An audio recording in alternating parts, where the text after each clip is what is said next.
আসসালামু আলাইকুম এভরিওয়ান। অনুভবের তুমি গল্পের শেষ পার্ট। তো চলো বেশি কথা না কইয়া গল্প শুরু করা যাক। আসিফ এই কথা বলে আয়াতকে জড়িয়ে ধরে, তারপর কোলে তুলে বারান্দায় চলে যায়। একটা চাদর শরীরে জড়িয়ে নিয়ে চাঁদের আলো উপভোগ করতে থাকে। গল্প করতে করতে আর চাঁদ দেখতে দেখতে কখন ঘুমিয়ে গেল নিজেরাও বুঝতে পারলো না। সকালে একটা পায়রা এসে তাদের দুজনের মুখে ঝাপটা দেওয়ায় দুজনেই ভয়ে ছিটকে ওঠে। তারপর পায়রাটাকে দেখে আসিফ চুপি চুপি করে ধরে। আয়াতও এসে ধরলে দুজন একসাথে উড়িয়ে দেয়। আয়াত চুপি চুপি আসিফের কানে কামড় দিয়ে দৌড় দেয়। আসিফও বোকা বনে যায়। সন্ধ্যাবেলায় আজকে মেহেদির ফাংশন। বাড়ির ভিতরে মেহেদির ফাংশনের আয়োজন করা হয়েছে। একদিকে আয়াত, অন্যদিকে ফারিনের স্টেজ। আয়াতের মা আর আদনান বিকালেই চলে এসেছে। খেলাধুলা ভাই খুব মিলেছে। আদনান তো আসিফকে ছাড়া এক মুহূর্তও ভাবে না। আয়াত আর ফারিন একসাথে নিচে নামছে। আসিফ আর কায়রাব চোখ সরাতে পারছে না। কায়রাব এগিয়ে এসে ফারিনকে স্টেজে নিয়ে গেল। আসিফ হাঁটু গেড়ে আয়াতের হাত চাইলে আয়াত হাত বাড়িয়ে দেয়। আয়াতকে নিয়ে স্টেজে চলে গেল। অন্যদিকে দিদাম আজকেই কিছু একটা করবে ভেবেছে। শুধু একটু সময়ের অপেক্ষা, সুযোগ মিললেই কাজ হাসিল করে নিবে। সিঁড়ি দিয়ে নামছে আর আয়াতকে দেখে রাগে ফাটছে। হঠাৎ করে একটা ওয়েটারের সাথে ধাক্কা লেগে পড়ে যেতে চাই, কিন্তু কোনো মতে দাঁড়াই। তারপর রাগে ওয়েটারকে থাপ্পড় দিয়ে কতগুলো কথা শুনিয়ে দেয়। সবাই ওর ব্যবহার দেখে অবাক হয়ে যায়। দিদাম বলল, সবাই এত চুপচাপ কেন? এটা কি কোনো মেহেদি ফাংশন হলো নাকি? কোনো গান নেই, কোনো মজা, কোনো ঠাট্টা নেই। ফারিন বলল, সেটাই তো। একটা কাজ করো না, তুমি একটু ডান্স করে দেখাও, তাতে একটু হট হট ভাব আসবে। ফারিন দিদামকে খুশা দিয়ে কথাটা বলল। দিদামও বিষয়টা বুঝলো না, সোজা মিউজিক চালিয়ে দিল। দিদাম নাচতে শুরু করলো। সবাই তার দিকে তাকিয়ে আছে। এইদিকে আকিব সেই কখন থেকে বাইরে অপেক্ষা করছে, শুধুমাত্র আয়াতের সাথে একটু কথা বলবে বলে। সেই কখন লোক পাঠিয়েছিল, কিন্তু এখনো কোনো খবর আসেনি। আয়াতকে গিয়ে লোকটা বলল, ম্যাম আপনার সাথে কে যেন দেখা করতে এসেছে, বলেছে খুব আর্জেন্ট। আয়াত বলল, কে এসেছে? কোনো নাম বলেছে বা আমার কি হয় কিছু বলেছে? লোকটা বলল, না তেমন কিছু বলেনি, শুধু বলেছে খুবই দরকার, কিন্তু কিছু প্রবলেমের জন্য নাকি ভিতরে আসতে পারবে না, তাই আপনাকেই যেতে বলেছে। আয়াত বলল, আচ্ছা তুমি যাও, আমি যাচ্ছি। আসিফ একটু গেস্টদের সাথে দেখা করতে গেছে। এই সুযোগে সে বাইরে আসে। বাইরে এসে আকিবকে দেখতে পেয়ে বলে, তুমি এখানে? তোমার কি কালকের কথা মনে নেই? আকিব বলল, হ্যাঁ মনে আছে, কিন্তু তোমার সাথে আমার কিছু কথা ছিল। আয়াত বলল, কাল যা করেছো তারপরও তোমার আর কি কথা আছে? এনিওয়ে আমার কোনো কথা শোনার সময় নেই, বাই। আয়াত এই বলে চলে আসতে নিলে আকিব পেছন থেকে বলে, তোমার কাছে এতদিনের ফ্রেন্ডশিপ থেকে কালকের ক্ষণিকের কথাগুলো বড় মনে হলো? আর তাছাড়া আমি মানুষ, আমি একটা ছেলে হয়ে আরেকটা মেয়েকে ভালোবাসতেই পারি, তাই বলে এভাবে আমাদের বন্ধুত্বটা নষ্ট করে দিবে? আয়াত বলল, তুমি যা করেছো তা ভুল। আকিব বলল, হ্যাঁ আমি জানি আমি ভুল করেছি, তাই আমি সরি বলতে এসেছি। আই এম সরি আয়াত, প্লিজ আমাকে মাফ করে দাও। আমার তোমাকে ওইভাবে কথাগুলো বলা ঠিক হয়নি। আমি আসিফের কাছেও মাফ চাইবো, কিন্তু তার আগে তুমি আমাকে মাফ করে দাও। আমি হাত জোর করছি, আমি আর কখনো তোমার সামনে আসবো না। প্লিজ আমাকে মাফ করে দাও। আকিদ কথাগুলো বলে মাথা নিচু করে ফেললো। আয়াত তাকিয়ে দেখে আকিদ নীরবে চোখের পানি ফেলছে, তাই আয়াত তো রাগ ধরে রাখতে পারলো না। আয়াত বলল, তোমার সাহস কি করে হয় আমাদের ছেড়ে চলে যাবার? তোমার কি মনে হয় চলে গেলেই আমি তোমাকে মাফ করে দিতাম? মোটেও না, আরো বেশি রাগ করতাম। আর তোমাকে মাফ চাইতে হবে না, কারণ আমি অনেক আগেই সব ভুলে গেছি। আকিদ বলল, সত্যি আয়াত? আয়াত বলল, আর ওনার কাছে মাপ চাইতে হবে না, আমি ওনাকে বুঝিয়ে বললেই উনি বুঝে যাবে। যদিও ওনার রাগ বেশি, তবুও উনি আমার কথা বুঝবেন। এনিওয়ে এখন ভিতরে চলো, ফাংশন শুরু হয়ে গেছে। আকিদ বলল, তার হচ্ছে না আয়াত, আমার কিছুক্ষণ পরে ফ্লাইট, আমি লন্ডনে চলে যাচ্ছি, আবার দেখা হবে 2 বছর পর। আয়াত বলল, কি বলছো তুমি এসব? আকিদ বলল, শুধু তোমাকে আর আসিফকে সরি বলতে এসেছিলাম, কিন্তু ভিতরে যাওয়ার সাহসটুকু আর হয়ে ওঠেনি। যাই হোক, আসিফের সাথে সুখে সংসার করো, আর 2 বছর পর যেন মামা ডাকটা শুনতে পারি। আকিদ কথাগুলো বলেই হেসে দিল, যদিও চোখে পানি স্পষ্ট দেখা যাচ্ছে। আয়াত তো হেসে দিল, তারপরই চোখ থেকে পানি বের হয়ে গেল। আকিদ বলল, আরে পাগলি এমন করছো কেন? আমি তো আর একেবারে যাচ্ছি না, আর রেগুলার ভিডিও কল তো দিবই, শুধু তোমার জামাই মানলেই হয়। আকিদ কথাগুলো বলেই হেসে দিল, সাথে আয়াতও। তারপর আকিদ বিদায় নিয়ে চলে যায়। আয়াত বিদায় দিয়ে চোখের পানি মুছে ভিতরে চলে আসছিল, তখনই পিছন থেকে একটা ছুরি এসে তার দিকে এগিয়ে আসে। যেই ছুরিটা আয়াতকে আঘাত করতে যাবে, তার আগেই কেউ আয়াতকে টেনে অন্ধকারে নিয়ে যায়। আয়াত ভয় পেয়ে তাকিয়ে দেখে আসিফ। একটা শ্বাস ফেলে বলে, উফ, আপনি এমন কেন? প্রতিবারই আমাকে ভয় পাইয়ে দেন। আসিফ বলল, আমি এরকমই সাইকো। তুমি বাইরে কি করছো? সবাই ভিতরে তোমার জন্য অপেক্ষা করছে। আয়াত বলল, আকিদ এসেছিল। আসিফ বলল, আকিদ? ওই বেটার মাইরে কম হয়ে গেছে। আজকে এমন মার দিব যা সারা জীবন মনে থাকবে। আকিদের নাম শুনেই আসিফ রেগে যায়। কথাটা বলেই বাইরে আসতে নিলে আয়াত ওনার হাত ধরে আটকে ফেলে। তারপর দুই হাত ধরে বলে, আগে আমার কথাটা তো শুনুন। আকিদ এসেছিল সরি বলতে। ও নিজের ভুল সবটা স্বীকার করেছে। আমাকে সরি বলেছে, আপনাকেও সরি বলতে চেয়েছিল, কিন্তু আপনি ওনাকে দেখে রেগে যাবেন বলে আমি না করছি। আর ও লন্ডন চলে যাচ্ছে, কিছুক্ষণ পরেই ওর ফ্লাইট। আসিফ বলল, যাক, আপদটা বিদায় হলো। আয়াত বলল, কি বললেন আপনি? এইসব খুনসুটি করতে করতে ভিতরে চলে গেল।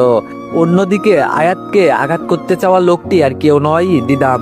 প্রতিবারের মতো এইবারও ব্যর্থ হয়ে রাগে ফুঁসতে থাকে, ছুরিটা দূরে ছুঁড়ে মারে। পরের দিন সকালবেলা। আজকে হলুদ আর বিয়ে একদিনই হবে। সকালে হলুদ আর সন্ধ্যায় বিয়ে। হলুদের ফাংশনটা বাড়ির গার্ডেনেই হবে, কিন্তু বিয়ে হবে কনভেনশন হলে। আয়াতকে সাজানো শেষ করে সবাই যে যার রুমে চলে যায়। আয়াত বসে বসে নিজেকে দেখছিল, তখনই আদনান রুমে ঢুকলো আর একটা চিরকুট দিয়ে চলে গেল। চিরকুটে লেখা, চিলেকোঠায় অপেক্ষা করছি, তাড়াতাড়ি আসো, আর যদি না আসো তাহলে আমি কিন্তু নিচে নামবো না। আয়াত কথাটা পড়ে একটু বিরক্ত হলেও খুশি হলো। সে রুমের দরজা খুলে চারপাশে ভালো করে দেখে সোজা দৌড়ে চিলেকোঠায় চলে যায়। আসিফ অন্যদিকে ফিরেছিল। আয়াত পিছন থেকে জড়িয়ে ধরলো। আসিফ বুঝতে পারলো আয়াত চলে এসেছে, তাই সেও পিছনে ফিরে তাকালো। আসিফ বলল, অবশেষে তুমি আসলে, আমি ভেবেছিলাম আসবেই না। আয়াত বলল, এখন মোটেও ঝগড়া করার টাইম নেই, একটু পরেই সবাই আমাদের খোঁজ নিবে। কেন ডেকেছেন তাড়াতাড়ি বলুন, আমাকে রুমে যেতে হবে। আসিফ বলল, আরে বাবা, আগে একটু দাঁড়াও। আসিফ আয়াতকে ঘুরিয়ে দিল, তারপর কাঁধ থেকে চুলগুলো সরিয়ে একটা কিস দিল।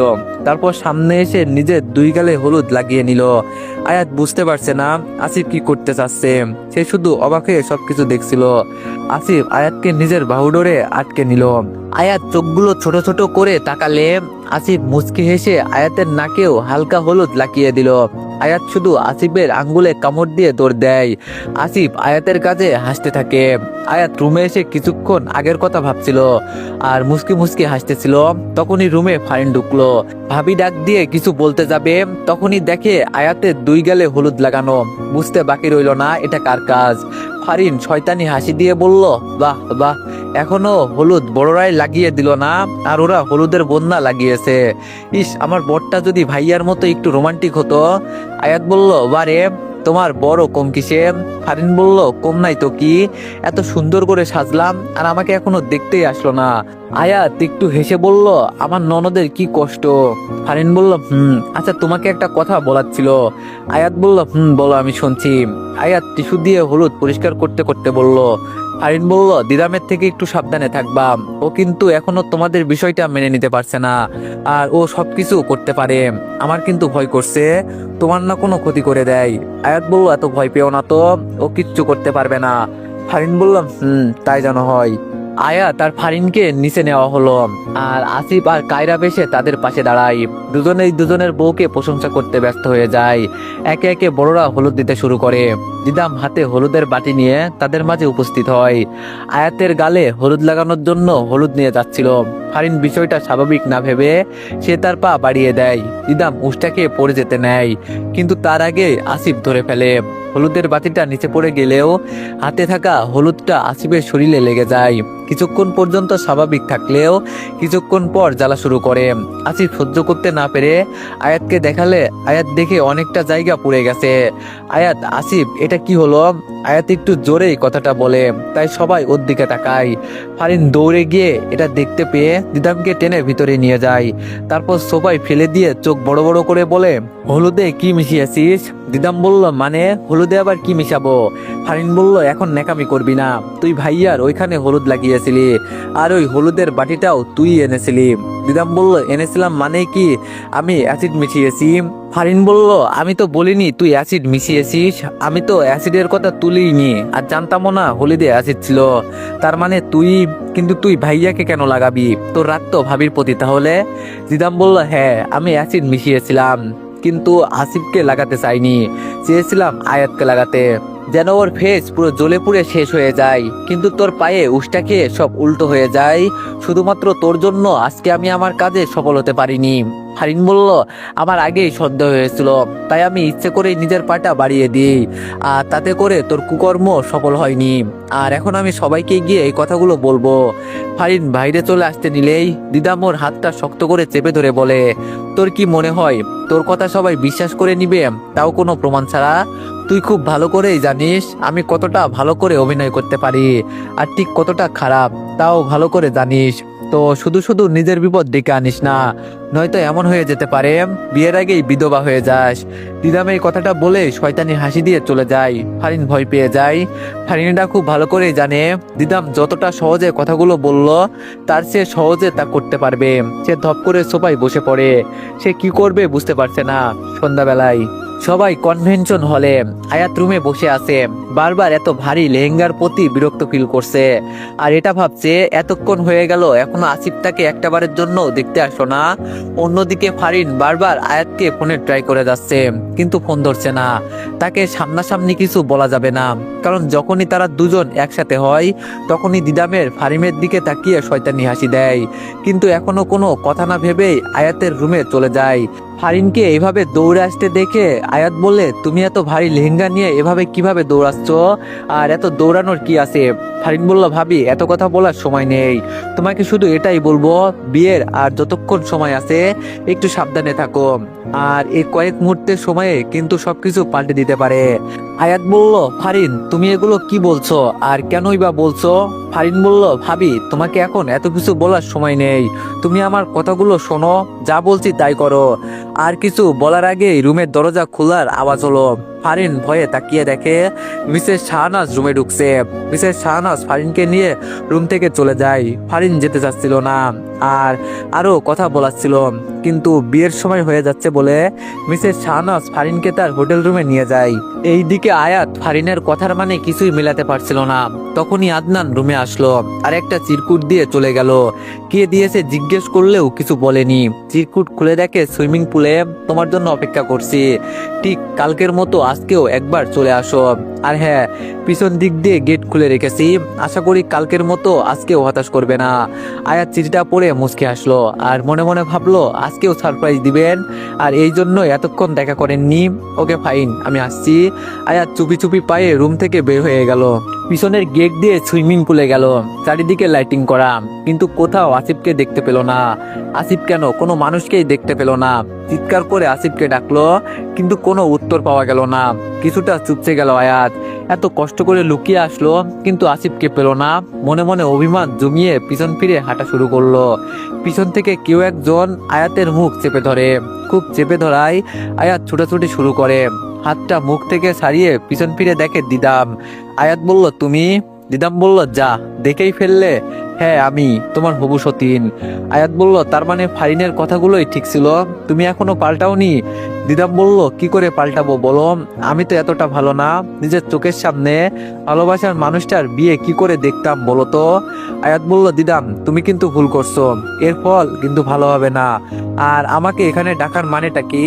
আর আমিও ফারিনের কথা না শুনেই বের হয়ে এসেছি। দিদাম বলল, বা, ফারিনের দেখছি নিজের জামের মৃত্যুর থেকেও তোমার পরোয়া বেশি। আয়াত বলল, মানে? দিদাম বলল, মানে হলো সে আগে থেকেই জানতো আমি ঠিক আগের মতোই আছি, কিন্তু আফসোস কাউকে কিছু বলতে পারছিল না। তার কারণ আমি বলেছিলাম যদি কাউকে কিছু বলে তাহলে ওর হবু জামাইকে। দিদাম কথাটা বলেই হেসে দিল। আয়াত বলল, না, আমাকে ফারিন কিছু বলেনি, আর যদি বলতো তাহলে কি আমি এখানে একা আসিফের চিঠি পেয়ে আসতাম? আয়াতের কথা শুনে দিদাম আরো জোরে জোরে হাসতে লাগলো। আয়াত ব্যাপারটা বুঝতে না পেরে তার দিকে তাকিয়ে আছে। দিদাম কোনো মতো হাসিটা আটকিয়ে বলল, তুমি না সত্যিই বোকা। তুমি কি মনে করছো আসিফ তোমাকে এখানে আসতে বলেছে? Are you crazy? আসিফ তো সেই কখন থেকে স্টেজে বসে আছে। আয়াত বলল, তার মানে? দিদাম বলল, হ্যাঁ আমি তোমাকে এখানে ডেকে পাঠিয়েছি। আমি একটা জিনিস বুঝলাম না, যাকে এত ভালোবাসো তার হাতের লেখাটা চেনো না? আয়াত বলল, তোমার সাথে এত কথা বলার সময় আমার নেই, আমাকে হয়তো নিতে আসবে, সো আমার রুমে যাওয়ার দরকার। আয়াত এই কথা বলে চলে যাচ্ছিল। দিদাম আয়াতের চুলের মুঠি ধরে দাঁতে দাঁত চেপে বলে, তোমার কি মনে হয় আমি এত কষ্ট করে তোমাকে এনেছি এভাবে ছেড়ে দেওয়ার জন্য? আয়াত বলল, আমার লাগছে দিদাম, ছাড়ো। দিদাম বলল, ছাড়বো তো অবশ্যই, কিন্তু এখানে না, সোজা অন্ধকার রুমে। দিদাম আয়াতের চুলের মুঠি ধরে টেনে টেনে পিছনে নিয়ে যাচ্ছে। আয়াত চিৎকার করার আগেই মুখ চেপে ধরে, আর সাথে সাথে অনেক জোরে জোরে গান বাজতে থাকে। আয়াতের চোখ দিয়ে শুধু পানি ধরে যাচ্ছে। দিদামের হাতে খামচে দিয়ে ধরলে দিদাম রেগে আয়াতের মাথাটা দেয়ালে বাড়ি দেয়। সাথে সাথে আয়াত জ্ঞান হারিয়ে ফেলে, মাথা থেকে রক্ত পড়া শুরু করে। আয়াতকে একটা অন্ধকার রুমে চেয়ারের সাথে হাত পা বেঁধে রাখে, মুখে কালো রুমাল দেওয়া, যাতে করে আয়াতের জ্ঞান আসলেও যেন চিৎকার করতে না পারে। দিদাম আয়াতের রুমে এসে বধূ সেজে লম্বা একটা ঘুমটা দিয়ে বসে আছে। কিছুক্ষণ পর আয়াতের মা আর মিসেস শাহনাজ আসলো আয়াতকে নিতে। আয়াতের মা, কিরে তোর কি হয়েছে? দিদাম শুধু মাথা নেড়ে সম্মতি জানালো। মিসেস শাহনাজ বলল, এত বড় ঘুমটা কেন? আজকাল এত বড় ঘুমটা কি কেউ দেয়? মিসেস শাহনাজ এই বলে ঘুমটাটা তুলতে নিলেই আয়াতের মা বলে, থাক বিয়ান সাহেব, বিয়ের পর না হয় আসিফ বাবাই ঘুমটাটা তুলবে। মিসেস শাহনাজ বলল, তা ঠিকই বলেছেন, একদম আমাদের যুগের মতো। বলেই মিসেস শাহনাজ হাসতে শুরু করলো। দিদাম যেন হাফ ছেড়ে বাঁচলো। নিচে স্টেজে নিয়ে গেল, ফারিনের পাশে বসানো হয়। দিদামের কানের পাশে গিয়ে ফারিন বলে, থ্যাংক গড ভাবি, ওই দিদাম তোমার কিচ্ছু করতে পারিনি, ঠিক মতো স্টেজে আসতে পারছো, এখন ভালোই ভালোই বিয়েটা হয়ে গেলেই হয়। কিন্তু ভাবি, তোমার এত বড় ঘুমটা কেন? আজকাল এত বড় ঘুমটা কেউ দেয়? এই বলে ঘুমটাটা তুলে নিতে যাবে, তখনই দিদাম ওর হাত ধরে ফেলে, আর খুব শক্ত করেই ধরে, যাতে ফারিন অবাক হয়ে যায়। হাতের দিকে ভালো করে তাকাতেই দেখে কতগুলো আঁচড়ের দাগ। কিছু একটা বলতে যাবে, তার আগেই মনে হলো আয়াতের হাতে তো ভাইয়ার দেওয়া রিং ছিল, ওইটা কোথায়? তাহলে কি? এটা মনে হওয়ার সাথে সাথেই ফারিন ঘুমটাটা টান দিয়ে দাঁড়িয়ে যায়, আর সাথে সাথে দিদামের মুখ সবার সামনে বের হয়ে আসে। আসিফ সামনের স্টেজ থেকে নেমে এসে বলে, দিদাম তুমি তুমি এখানে কি করছো? আর আয়াত কোথায়? দিদাম বলল, আসিফ তুমি এত অস্থির হবে না, আমার কথাগুলো আগে ভালো করে শোনো। ফারিন বলল, তোর কোনো কথা শোনার সময় আমাদের হাতে নেই, ভালোই ভালোই বলে দে, আমার ভাবির সাথে কি করছিস? আমার ভাবি কোথায়? মিস্টার রায়জাদা বলল, দিদাম তুই তুই এখানে কেন? বধূ বেশে কি করছিস? দিদাম বলল, তোমরা সবাই একটু চুপ হয়ে আমার কথাটা শোনো। তোমরা আমাকে প্রশ্ন করছো আমি এখানে এভাবে বধূ বেশে কেন বসে আছি, এছাড়া আমার কাছে আর কোনো উপায় ছিল না। ফারিন বলল, উপায় ছিল না মানে? কি বলতে চাচ্ছিস কি তুই? দিদাম বলল, আয়াত এই বিয়েটাকে মন থেকে মেনে নিতে পারছিল না। সে প্রথম থেকে আসিফের সাথে থাকতে নারাজ ছিল, আর আকিদকে ভালোবাসতো। আজকে আয়াত সেই আকিদের হাত ধরে এই সম্পর্ক থেকে পালিয়ে গেছে। আমি চাইনি তোমাদের সম্মানে কোনো দাগ লাগুক, তাই এইভাবে। ফারিন বলল, বাহ বাহ, অনেক সুন্দর করে কাহিনীটা সাজিয়ে ফেলছিস। তুই হয়তো জানিস না, ভাবি ভাইয়াকে নিজ থেকে প্রপোজ করেছিল, আর সে নিজেও ভাইয়াকে ভালোবাসতো। দিদাম বলল, আমি জানতাম কেউ আমার কথা বিশ্বাস করতে চাইবে না, তাই আয়াতের লিখে যাওয়া শেষ চিঠিটা পড়েই দেখো। আসিফ কিছু বলতে যাবে, তার আগেই দিদাম একটা চিঠি বের করে সবার সামনে ধরে। আসিফ একটানে চিঠিটা নিয়ে নেয়। চিঠিতে লেখা, আমি কি করব আমি নিজেও বুঝতে পারছিলাম না। একদিকে আমার সেই পুরনো ভালোবাসা, অন্যদিকে এই বিয়ে। আমি বিয়েটাকে প্রথম থেকে না মানলেও এখন ঠিকই মানতাম, কিন্তু তাই বলে আমি আমার পুরনো ভালোবাসার মানুষটাকে কি হাতছাড়া করতে পারতাম? তাই আজকে আমি এই কঠিন সিদ্ধান্ত নিলাম, তোমাকে ছেড়ে আকিতের হাত ধরে চলে যাচ্ছি অনেক দূরে। জানি না কখনো ক্ষমা করতে পারবে কিনা, তবুও আমি ক্ষমা প্রার্থী। ইতি আয়াত। আসিফ চিঠিটা পড়ার সাথে সাথে নিচে বসে পড়ে। মিসেস শাহনাজ গিয়ে আসিফের পাশে দাঁড়ায়, কি বলে সান্ত্বনা দিবে বুঝতে পারছে না। ফারিন দিদামের দিকে তাকিয়ে দেখে দিদাম শয়তানি হাসি দিচ্ছে। ফারিন বুঝতে পারলো এটাও দিদামের চক্রান্ত ছিল, কিন্তু এই চিঠির বিরুদ্ধে কিছু বলার ছিল না ফারিনের, তাই চুপচাপ চোখের পানির বিনিময়ে সবটা মেনে নিচ্ছিল। অন্যদিকে আয়াতের জ্ঞান ফিরল, মাথাটা এখনো প্রচুর ব্যথা করছে, হাত পা নড়াতে পারছিল না, চিৎকার করতে চাইলেও চিৎকার করতে পারছিল না, হাতটা নড়াচড়া করছে, হাতের চুড়িগুলো ভেঙে যাচ্ছে, কিছু চুড়ি নিজের হাতে বিঁধে যাচ্ছে, ব্যথায় চিৎকার করতে ইচ্ছে হলেও পারছে না। কিছুক্ষণের জন্য আবার চুপ হয়ে বসে পড়লো। আধা ঘন্টা পর অনেক বোঝানোর পর আসিফ দিদামকে বিয়ে করতে রাজি হলো, কারণ আজকে যদি আসিফের বিয়ে না হয় তাহলে অনেক বড় সম্মানহানি হবে।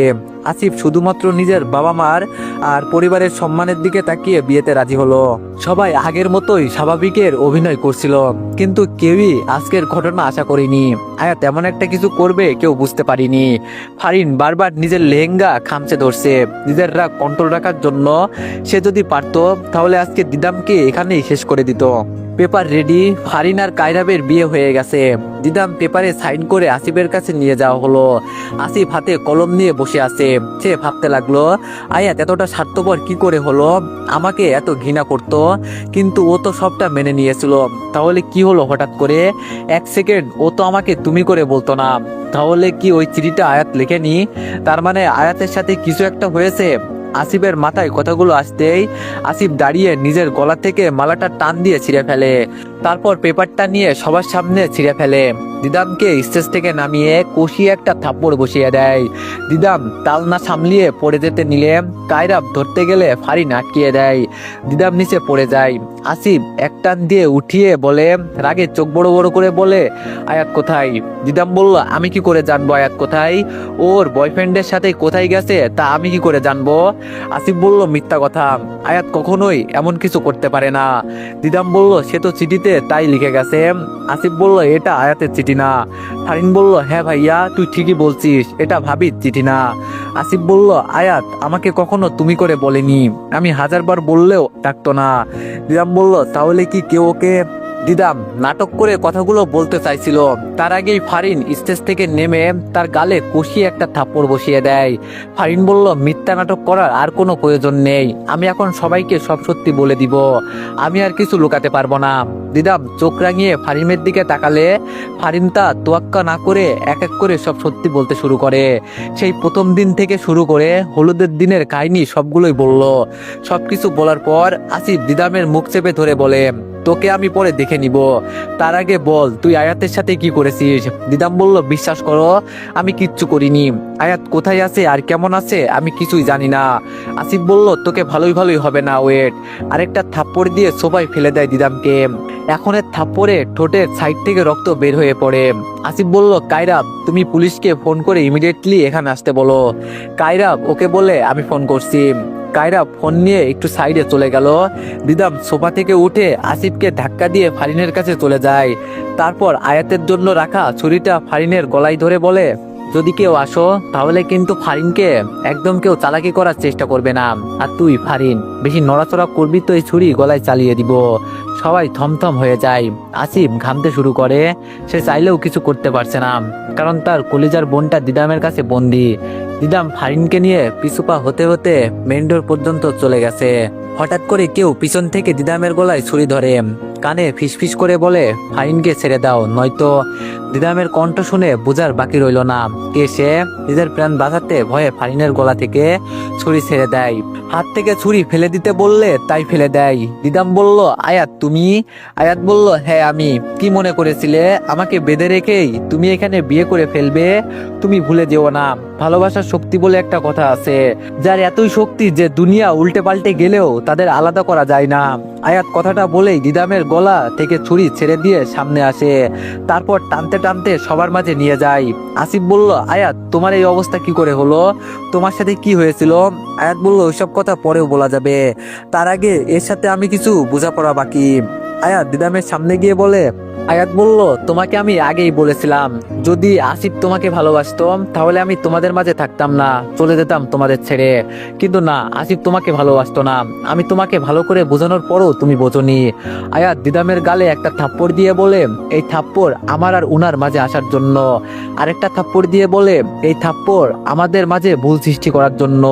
আরেকটা থাপ্পড় দিয়ে বলে, এই থাপ্পড় আজকে আমার সাথে করা অন্যায়ের জন্য। আরেকটা থাপ্পড় দিয়ে বলে, এই থাপ্পড় আমার ভালোবাসা কেড়ে নেওয়ার চেষ্টার জন্য। টান টান চারটা থাপ্পড় খাওয়ার পর যখন দিদাম রাগে কিছু একটা করতে যাবে তার আগেই পুলিশ চলে আসে। পুলিশ দিদামকে নিয়ে যেতে চাইলে দিদাম বলে, আমার অপরাধ? আসিফ বলল, তোমার লজ্জা করে না? এত কিছু করার পরও তুমি অপরাধ জানতে চাচ্ছ? আয়াত বলল, থাক না, এটা বলে ও নিজেরই ক্ষতি করেছে। আসিফ, আপনাদের কোম্পানির প্রজেক্টটা লস খাওয়ার একমাত্র কারণ হলো দিদাম। উনি সমস্ত ডকুমেন্ট আউট করে দিয়েছিল, আমার কাছে সিসিটিভি ফুটেজ আছে। উনি চেয়েছিলেন আমাকে ভুল বুঝাতে, কিন্তু তা হলো না। আরো কতগুলো অপরাধের কথা বলা হলে দিদামকে পুলিশে নিয়ে যাবে। যাওয়ার আগে দিদাম একটা কথাই বলে যায়, আমি ফিরে আসবো আবার তোমাদের মাঝে, আমি দেখে নিব রাত 10টায় বাসর ঘরে ফুল সাজানো বিছানায় ঘোমটা টেনে বসে আছে আয়াত। অপেক্ষা শুধু ভালোবাসার মানুষের আগমনের। অপেক্ষার অবসান ঘটিয়ে আসিফ রুমে ঢুকলো। দরজাটা লক করে আস্তে আস্তে খাটের দিকে এগিয়ে আসলে আয়াতের পাশে বসে হাতটা ধরে বলল, তুমি ঠিক আছো তো আয়াত? আয়াত বলল, আপনি আমাকে এই কথাটা আর কতবার জিজ্ঞেস করবেন বলেন তো? আর একবার যদি শুনতে পেয়েছি তাহলে কিন্তু। আসিফ বলল, তাহলে কিন্তু কি? আয়াত বলল, তাহলে আপনার আর বাসর করতে হবে না, আমি ঘুমিয়ে যাব। আসিফ বলল, ওকে নো প্রবলেম, আমিও ঘুমিয়ে যাব। এই বলে আসিফ উঠে যেতে নিলে আয়াত একটানে বিছানায় শুইয়ে দেয়। তারপর বুকে কিল ঘুষে মারতে থাকে। আসিফ বলল, আরে আরে তুমি আমাকে মারছো কেন? আয়াত বলল, আমি তো পূরণ হয়ে গেছি, তাই ভালো লাগে না, তাই না? সব বুঝি, আমি সব বুঝি।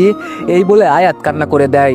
আসিফ বুঝতে পারিনি আয়াত কতটা এত সিরিয়াস ভাবে নিবে, একটু বোকা হয়ে যায়। তারপর আয়াতকে জড়িয়ে ধরে বলে, আসিফ বলল, আরে পাগলি, আমি তো শুধু আমার হলুদ পরিটাকে একটু বাজিয়ে দেখতেছিলাম।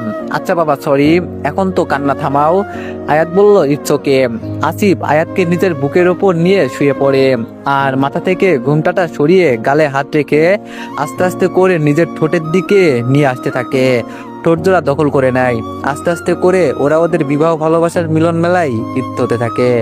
তো এভরিওয়ান, গল্পটি কেমন হয়েছিল সবাই একটু কমেন্টে জানাবেন। আর যদি গল্পটি ভালো লেগে থাকে তাহলে সবাই একটু বেশি বেশি লাইক আর কমেন্ট করে দিয়েন। আর নেক্সট কিরকম গল্প চান তা একটু কমেন্টে জানাবেন। তো আবারও নেক্সট কোনো গল্পে দেখা হচ্ছে। সবাই ভালো থাকবেন, সুস্থ থাকবেন। আল্লাহ হাফেজ।